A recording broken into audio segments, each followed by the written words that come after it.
Bom, o que a gente vai fazer agora, né? Depois que a gente fez a limpeza das bases de dados, né, dos arquivos, a gente agora vai trabalhar o BiblioShine, que é uma interface mais amigável do Bibliometrics para mostrar alguns resultados bibliométricos para a gente, né, de uma forma mais visual, mais amigável, né?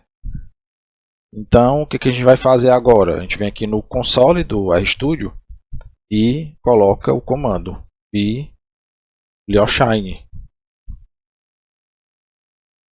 Ó, BiblioShine, ele aparece, ó, ele vai dizendo que o BiblioShine é do Bibliometrics. Ó. Você vem aqui e aí você coloca aqui no final e aperta Enter. Ele vai abrir uma página da web, né, no seu navegador, e aparece aqui o BiblioShine com as mensagens dele padrão, né?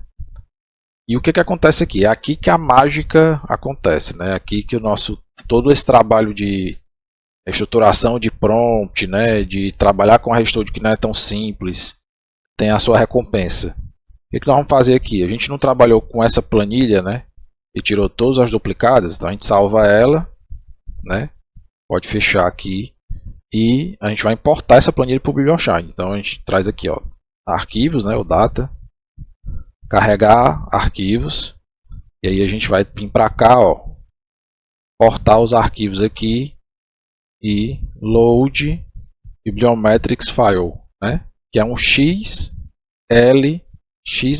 ou um formato R. No caso a gente está no Excel, né? Então a gente procura o nosso arquivo que está lá na nossa pastinha, né? Do projeto que a gente criou, aqui ó, das bibliométricos database. Ele vai fazer o upload do arquivo e aí a gente aperta em Start. O que vai acontecer? Ele vai começar a mostrar aqui os metadados de todos os documentos. Ó. Certo? Todos os documentos estarão aqui, né? E ele vai dizendo o nível de informação que a gente tem. Ó. Close. E aqui a mágica começa a acontecer. Então ó, a gente tem os 29 artigos que ficaram no final. Ó. Tá vendo aqui que eles estão mostrando toda a planilha, aquela planilha que a gente criou no RStudio, ela vem para cá. Ó. E aqui a gente tem tudo que a gente precisa para trazer as estruturas bibliométricas da forma como a gente precisa entregar nos artigos, né? Então, por exemplo, a gente traz aqui o overview, né? Visão geral, aí você tem as informações principais. Ó. No nosso caso, a gente tem artigos de 2011 a 2023, em 25 fontes diferentes, em 29 documentos, com um crescimento anual de 14,35, né? Com 60 autores, sendo que 7 deles publicam sozinhos, né? Com uma média de coautoria de 2,3, com 113 palavras-chave, né? 612 referências, crescimento, né, de estrutura de ano de 4,5, né? E citações por documento. Aí a gente tem crescimento da produção científica anual. Aí você pode ver ela tanto por gráfico, né, que é o plot, como por tabela. Então a gente tem um artigo em 2011, outro em 2012, um em 2015, um em 2017. Aí você vai vendo o crescimento desse fenômeno. No caso, a gente estava estudando cidades criativas e inteligentes a partir de 2018, ó, 2018 2019, que é o que a gente vê aqui no plot, né? Ó. Faz sentido com isso aqui.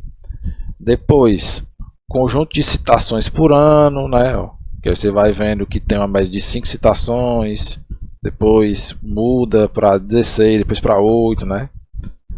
Aí você tem as fontes, né? As fontes mais relevantes. Ó, quais são as fontes? Quando a gente fala fontes mais relevantes, são quais os periódicos mais relevantes, né? Então ela tem 3 publicações desse tema na CITES, né? Na Smart Cities você tem 2, na revista Latino-Americana de Administração, né? Tem 1. E aí vai trazendo as leis da bibliometria, né? Também aí você tem uma aba só de autores, né? Quem são os autores mais relevantes? Você, toda vez que ele não carregar, você vem aqui no carregar. Então ele vai mostrar aqui, ó, que o Bolívar tem 2 publicações, Franco tem 2 publicações, que o Chan tem 3, né? Quais são os autores mais citados? Então assim, se você observar, né? Aqui como a gente tinha um universo pequeno, eram 31 artigos, ficaram 29, a gente não tem tanta informação. Mas se a gente for trabalhar com artigos com uma base de dados maior, isso aqui fica muito mais completo, né? E aí você tem uma série de informações que você pode procurar por categorias, ó, pelos documentos, quais são os mais citados, né? Você tem aqui, ó, que esses autores na revista Innovation são os mais citados. O cara foi citado 211 vezes, né? Na CITES de 2018, 105 vezes. Então, assim, cabe a vocês observarem, né, o que vocês têm de citação, de referência e que vocês precisam entregar nos trabalhos de você, o que tem de interessante, né? Inclusive, ele traz para a gente alguns elementos conceituais, por exemplo, qual é a rede de co-ocorrência, né, assim, que a gente tem? Quais são as palavras que aparecem mais? Ó? Então, nas casas aqui, era cidade inteligente, inovação, economia urbana, sustentabilidade, smart cities, né? Áreas de estruturas, aí temáticas também, a gente tem, né? Que são as que aparecem mais. Ó. Aí você tem cidades, né, inteligentes, sustentabilidade, inovação, empreendedorismo, né? Crescimento urbano, desenvolvimento sustentável, estrutura urbana, né? Então a gente tem a evolução na temática também. Então, assim, são vários elementos que você pode olhar. A gente também tem a estrutura social, né? As redes de colaboração.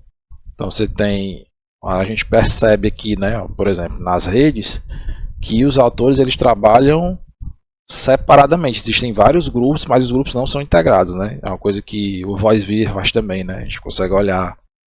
Em alguns casos, dependendo da quantidade de informações, a gente consegue ver a estrutura de mapa, que a gente não consegue ver porque são poucos arquivos, né? Mas quando você tem uma estrutura mais robusta, você consegue ver melhor, né? E cada elemento desse você consegue trazer informações relevantes para o trabalho, né? Então cabe a cada um ver aquilo que é relevante e tentar trazer o máximo de informações possíveis, né? Ah, beleza, como é que eu consigo essas informações? Você pode salvá-las todas aqui, ó. Exportar como PNG, aí ele exporta como uma imagem, né? Ou como HTML. Então cabe a você, dentro da sua perspectiva de trabalho, ver de que forma é mais pertinente, né? E a criatividade é o seu guia, assim, né? Ó, você tem várias informações, países que mais publicam, mais citados. Então, tudo que você precisar de uma forma geral para bibliometria, você vai ter aqui, certo? Então eu espero ter ajudado. Qualquer dúvida vocês podem mandar um e-mail ou conversar com os professores que aí a gente vai tirando a dúvida de vocês, certo? Então muito obrigado a todos, né? E boa sorte aí nas pesquisas de vocês.